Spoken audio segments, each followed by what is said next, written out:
Alrighty. I'm going to put up the first of this video so we will have it. And then we got one more to do. And then we'll be done with all the blocks. So, I'm going to put the video up to where I got it to right here where it's at. Alrighty. Let's get started.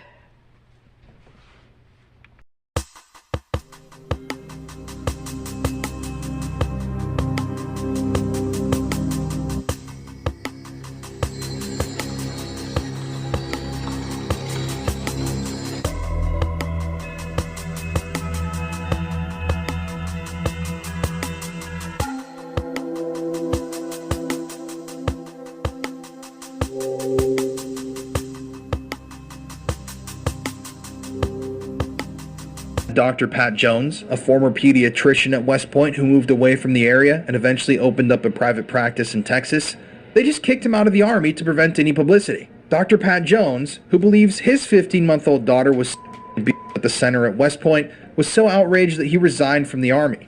"I tried to resign from the Alumni Association. I feel ashamed for even being from that place," he was quoted as saying. But once again, at the end of the day, no indictments were returned in the West Point cases. Not a single adult was held liable for the abuse of dozens of children, and nothing came out of it, even though everyone involved, mainly the victims' families, knew that all this was true and very real. No justice was served. Fort Dix was next.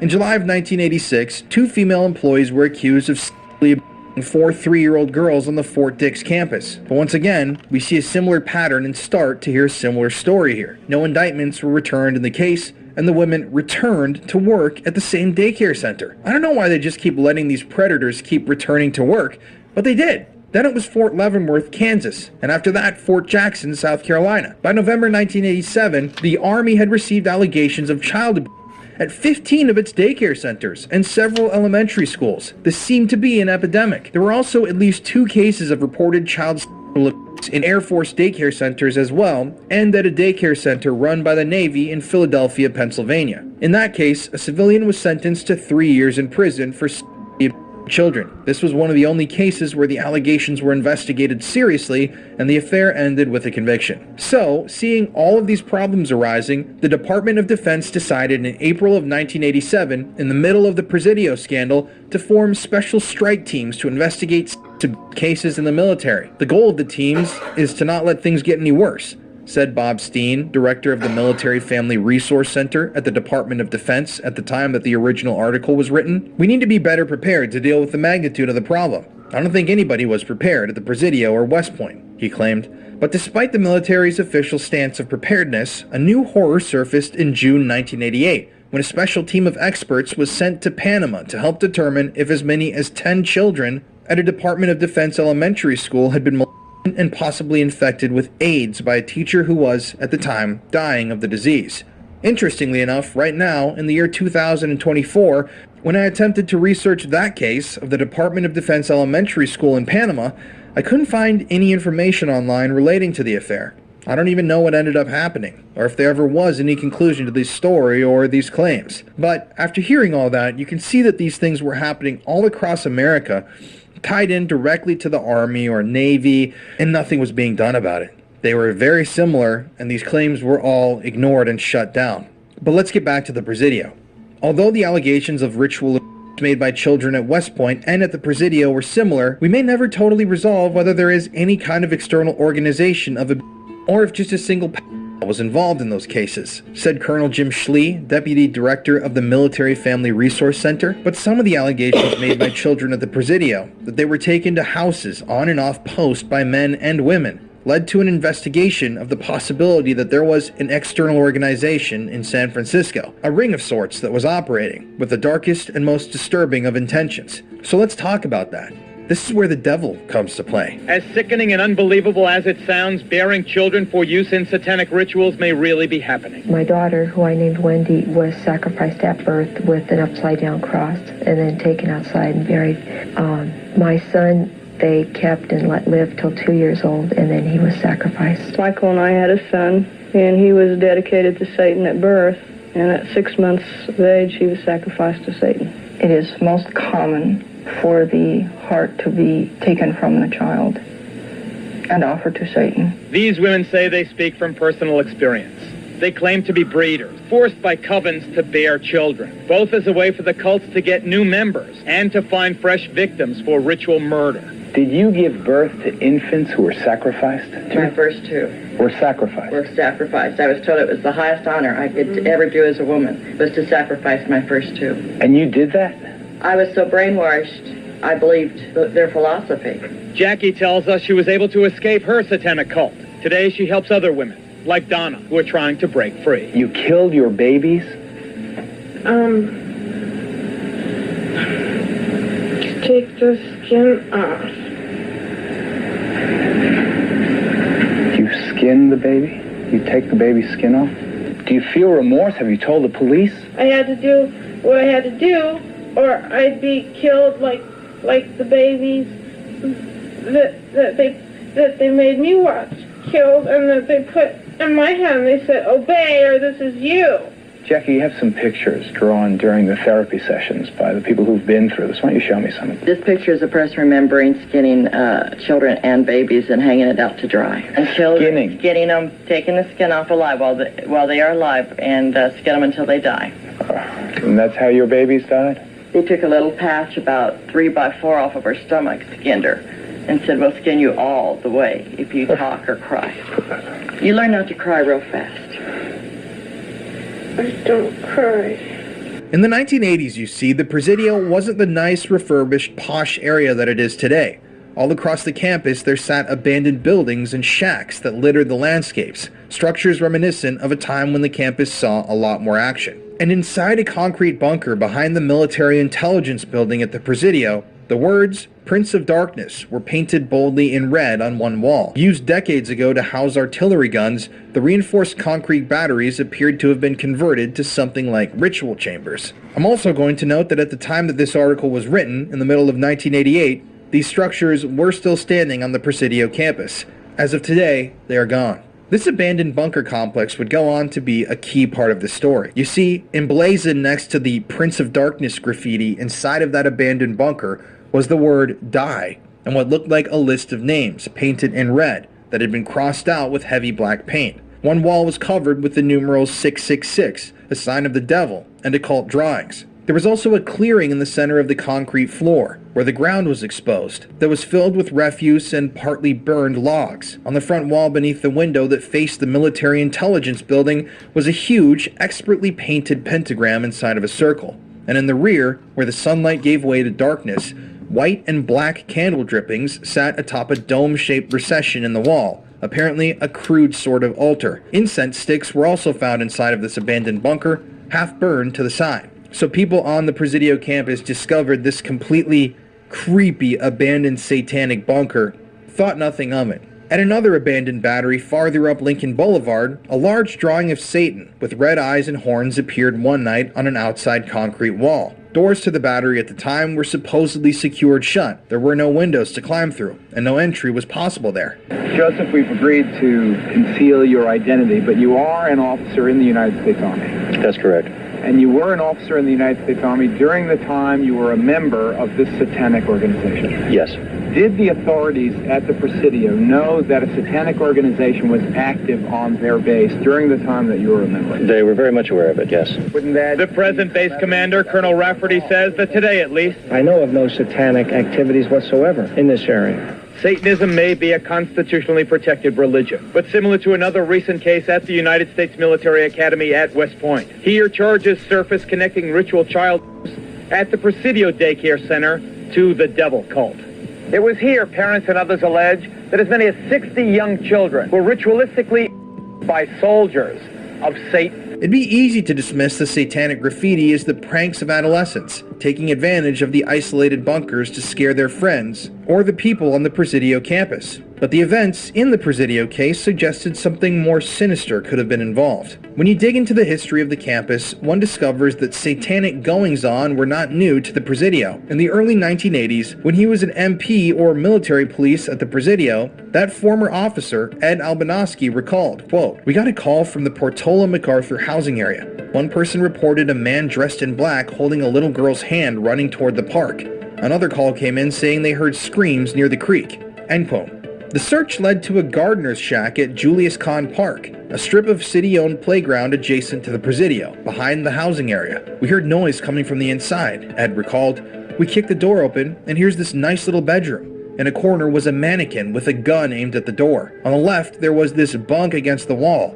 There was a pentagram on the floor, a huge one. There were dolls' heads all over the ceiling. Just off-the-wall stuff, end quote. When the bunker was searched, loud music was found playing through a radio. After chasing this hooded figure that was seen running around with a little girl and finding this bizarre horror shack, Ed Albanowski and another MP were given approval to set up a surveillance around the structure. But after a while, the investigation was called off. We were sitting there, we've got a cult on the Presidio of San Francisco, and nobody cares about it, Ed Albanowski said. We were told by the provost marshal to just forget about it. Though Ed's investigation went nowhere, the child cases would raise the specter of Satanism again. Indeed, the Army does officially recognize Satanism as a legitimate religion and supplies chaplains with this guide for ministering to the satanic soldier. Yet unofficially, some charge that Army bases have become sanctuaries for devil worshippers. Just last month, under a full moon, I took a midnight tour of the Presidio grounds with police investigator Ed Albanowski. Are you saying that there was a satanic cult active right here on the Army base?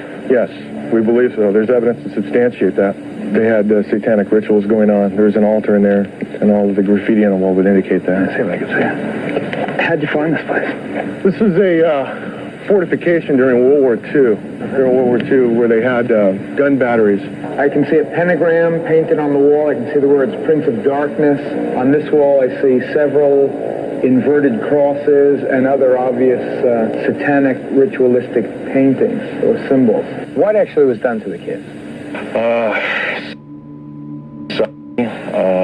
Defecation. They were urinated on. The former chief juvenile investigator at the Presidio, Ed Albanowski, is here. He's now a deputy sheriff in Santa Clara County. Larry and Michelle Adams Thompson had noticed changes in their daughter's behavior after placing her in Gary Hambright's class 4 or 5 times in September and October of 1986. Their daughter, who turned 3 in October, had begun having nightmares and would wet herself when frightened. Her parents believed it was just a bad stage she was going through, until they heard about the Tobin son in January and learned of the allegations of in the daycare center. After learning of the allegations, Larry and Michelle's daughter was taken to a therapist at Letterman Army Medical Center in February 1987. In therapy, the girl talked about being abused by Gary Hambright, and also by a man named Mikey and a woman named Shamby, whose identities were unknown. This is where it gets unbelievably freaky. On August 12, 1987, the Adams Thompsons were shopping at the PX, or Post Exchange store at the Presidio. Suddenly, the little girl ran to Larry Adams Thompson, her father, and clutched his leg. And when Larry looked up,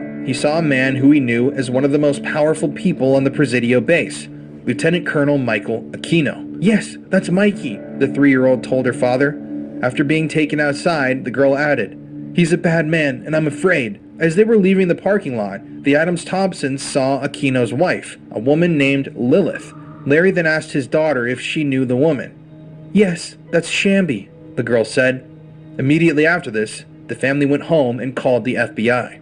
When interviewed by authorities the next day, the girl identified Gary Hambright from a photo lineup and said that she had been driven to who she referred to as Mikey and Shamby's home by Gary. There, she said, at the couple's home, she was by Gary, Mikey, and Shamby in a room with black walls. She said that she had been photographed during this and videotaped. She also said that Gary and Mikey were dressed in women's clothes and that Shamby was dressed in man's clothes. To get a little more detailed with these accusations, it was later learned that the interview was conducted by an FBI agent on August 13th. The victim told the agent that, quote, "Mikey wears army clothes like my daddy's," and that Mikey put his into her mouth, bottom, and just like Mr. Gary. The victim also told FBI agent Foreman that she went with Mr. Gary to his house and Mikey and Shamby were there. The girl also told her mother that Mikey was the blood man because he had put blood on her and licked it off her body. Mrs. Adams Thompson also recalled that her daughter had described Mikey as having eyebrows that went up. It should be noted that Michael Aquino's appearance was distinctive. His eyebrows indeed did curl upwards in a very distinct sort of way. His hairline is marked by a prominent widow's peak, and his black hair was always worn combed straight back. When shown a photo of Aquino, the victim acknowledged that yeah, that's him and that was his appearance. In addition to the identification at the post exchange, the young victim also identified Aquino out of a 5-person photo lineup and a video lineup. They had gotten multiple positive identifications of an alleged perpetrator. As it turned out, in documents released after this entire affair, it turned out that multiple children had apparently picked out Michael Aquino from a lineup and identified him as one of the The investigators, after hearing all these allegations from the young female victim, drove her to Leavenworth Street in San Francisco. The girl was asked to identify any of the houses she had been to before, and while she and the investigators were walking up the street, approaching the home where the had, according to the girl, supposedly happened, the young victim began to get visibly nervous and anxious, and began clutching her mother's leg. When the group walked past 2430 Leavenworth, the girl immediately pointed her finger and identified the house as being the home where she met Mikey and Shambi, the house where she said she was videotaped and assaulted, with the black walls. After a short search, it turned out that the exact house that she had identified on a random street in San Francisco belonged to Michael Aquino. A search warrant was then served on the Aquino home on August 14th. In attendance were agents from the FBI and the San Francisco police. Because the allegedly occurred on city property, it has to be a city case and not a military case, at least according to local government figures.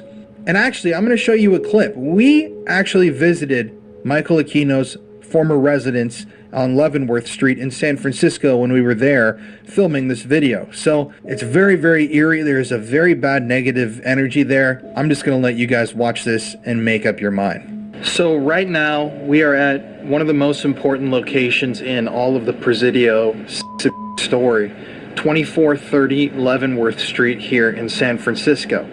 Now, this residential property was once the home of Michael Aquino, the guy who was the mind control, mind warfare specialist. And this is actually where he founded the Temple of Set, which is kind of an offshoot of the Church of Satan, a Satanist organization dedicated to the occult. This is actually the location that the San Francisco police obtained a search warrant for and executed a search warrant on in the wake of these accusations being made against Michael Aquino. Now, it begs many questions. If there was nothing to these claims, then how was the San Francisco Police Department able to secure a search warrant for this property? How did any of that happen if there was no shred of credibility to any of these claims? And how did that young victim accurately describe the interior of this building if they've never been inside of it? Interestingly, when the police raided this home, they uncovered a bunch of stuff. They included video recording equipment, VHS tapes, photographs, all sorts of material. Nobody knows what was on that stuff. But yeah, it's interesting. It's eerie. Kind of an eerie looking property if you actually take a look at it. The old chandeliers. Mm-hmm. This is the Temple of Set, a satanic hotspot, and possibly a place where some of the worst things in the history of San Francisco happened. And it's been effectively covered up. Mm-hmm. Interesting that there's a shitload of security cameras out front too. Is this still the Church of Set? I don't know. But I mean, anywhere that's got like a red door and black brick doesn't exactly look like home sweet home, happy-go-lucky avenue. This is 2420. So this is 2430, I guess. Probably right here. Yeah. That's 2432. I think it's, yeah, there's a security camera there. Crazy. If only we could get inside and investigate. Ominous looking building. Yeah. Alright. Let me see that. I was able to actually get a copy of the arrest warrant, which I'm not sure has ever been published before in a video like this, so I'm going to back all this stuff up with proof. As you can see in the search warrant, the officer writing all of this stuff down essentially relates the same information that I just told you to be true. The warrant discusses the victim identifying her at the PX store on the Presidio campus, and then goes into her allegations in detail. The girl had told investigators that she remembered a very distinctive bathtub inside of the home, along with a painted cross on the ceiling, a room with black walls, and more. And so the SFPD executed their warrant and made a move on Aquino and his wife.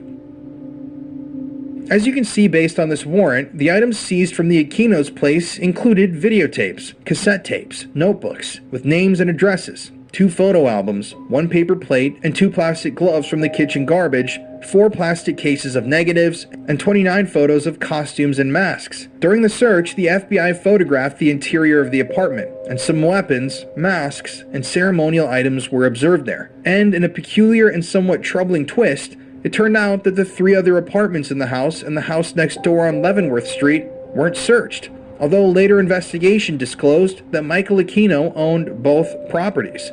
As far as I know, it was never revealed exactly what was found inside of those photo books or on those videotapes. And keep in mind, they found 36 videotapes in total. In addition, the photographs taken inside of the Aquino's residence were shown to the young female victim who had made the initial allegations on October 15, 1987. Although according to investigators, the victim's reactions to the photographs weren't fully conclusive, the pictures did show a number of items that corroborated her and other children's descriptions of the house where they were taken to and abused. Remember, the girl at first had said she was taken to this house with black walls and these people had these masks on. There were children talking about guns being pointed at them. This girl even described in her reports that she was placed into a bathtub with elephant feet, like very, very specific style of bathtub. It's in the reports, and she said that she was photographed while she was in this bathtub, and the investigators found a bathtub with elephant feet inside of the home, in addition to these masks, weapons, black walls, all of this stuff. This victim wasn't the only victim whose story was corroborated by the raid. You see, other children had testified about being taken to this same room, to this same house, and they had described seeing a number of different things. Masks, guns, toy animals or dinosaurs, a lion picture on the wall, and lions on the Egyptian throne, a computer, cameras, and a black room with soft walls and a robot. Every single one of those items that I just listed was named as existing inside of the apartment by a child victim before the raid was carried out. So how did all of these kids know what was in the apartment, know what it looked like, know these minute details if they'd never been there? In addition, one of the items seized by the SFPD during the search was a notebook. The notebook contained the name Mike Toto written inside of it. This was interesting because the Adams Thompson's daughter and another child victim had both mentioned Toto as being one of the persons and amongst the that they were by while at Mr. Gary's house. During an April 7, 1987 interview with Major Hickey, months before the identification that the young female victim made at the PX store, the victim stated that Shambi and Sassy were the same person, and that Sassy was Toto's girlfriend. But before we go any further, we really need to do a dive into Michael Aquino. In our investigation, we discovered that some of Satan's soldiers are also high-ranking officers in the United States military. Here at San Francisco's Presidio Army Base, for example, Lieutenant Colonel Michael Aquino led a double life as a satanic high priest. The colonel's cult is listed in the San Francisco telephone book, and his phone answering machine boasts of his affiliation. This is the Temple of Set. The temple is the only international satanic religious institution fully recognized by the United States government. Dr. Aquino, the high priest of the Church of Set. Temple of Set. Temple of Set, also a colonel, interestingly enough, in the United States Army. What is it, this Satanism? I think that there is some confusion tonight because this same term means something different to Satanists than it does to Christians in the United States. By our own standards, the people who you've shown in these film clips would not be Satanists, either present or in the past. Rather, they would be the failures of a conventional religion. I appreciate your opinion. What is it, sir, then? What is Satanism? Well, originally the Church of Satan, when it was founded, was composed not of people with a hatred for Christianity, but of people who, by and large, were agnostics and atheists, because they felt that the institutions which had arisen around Christianity had failed in their moral commitment. So Satanism itself became an emphasis on rational self-interest and on taking responsibility for your own intellectual and ethical decisions. Rational self-interest, you call it? Yes. With his widow's peak and arching eyebrows, Lieutenant Colonel Michael Aquino looks more like Dracula than a high-ranking Army officer with top security clearance. He's the founder and high priest of a satanic church, which he named the Temple of Set. Aquino's wife Lilith, a woman with long dark hair, was a priestess in the temple's self-proclaimed Order of the Vampire. The couple had, many times in the past, referred to the search as a raid and had branded the investigation as a, quote, witch hunt. The Army has known about my religion for the last 18 years and has no problem, Aquino told the author of this original article in a telephone interview in late 1987. Not one single person in the U.S. Army, with the exception of the chaplain, would have the remotest notion that I would be involved in anything like this. End quote. Indeed, when asked, Army spokesmen at the Pentagon have labeled Aquino's military career as extraordinary and say he's entitled to his religious beliefs. And that's true. No matter what religion you choose to follow here in the United States, it's enshrined in your rights as an American to be able to follow that religion. And as for Aquino's top security clearance, the Army spokesman stated that Aquino's openness about being a Satanist made him much less of a security risk than a, quote, and this is a direct quote from back then, homosexual or someone with drug or money problems would be, end quote. The Army didn't suspend Aquino's clearance when he joined the Church of Satan, founded by Anton LaVey in 1969, nor when they discovered that Aquino had founded his own satanic church in 1975, nor when Aquino, while on a NATO tour of Europe in 1982, performed a satanic occult ritual in the Westphalian castle that had been used as an occult sanctuary by Heinrich Himmler's SS elite in Germany. That's right, Michael Aquino performed an occult ritual in a witch castle in Germany on a trip that was funded by NATO, and the Army didn't bat an eye. And you could probably have seen this coming. The Army also failed to move to suspend Aquino's top security clearance during the investigation. The nature of the investigation that prompted the search of his house, and I understand some of his belongings were taken by police, really is a question for the San Francisco Police Department. Major Greg Rickson, spokesman at the Pentagon, said when questioned about all of this, Michael Aquino, who eventually went to work as a programs analyst at the Army Reserve Personnel Center in St. Louis, vehemently denied up until his dying day had ever met or had the young victim in his house, who alleged he had her. He also unsuccessfully tried to have court-martial proceedings initiated against Adams Thompson, the parent of the child making the allegations. In the Temple of Set newsletter sent out 2 months after the search of his home, Aquino accused Adams Thompson, the victim's father, who's an assistant chaplain for the Army, of trumping up the allegations as some sort of Christian vendetta. Also relevant is his profession as a Christian clergyman. I certainly doubt he would have made such an outrageous accusation against any lieutenant colonel who was not known to be a prominent Satanist. End quote. In the course of my personal investigation, I was able to track down a copy of this exact newsletter.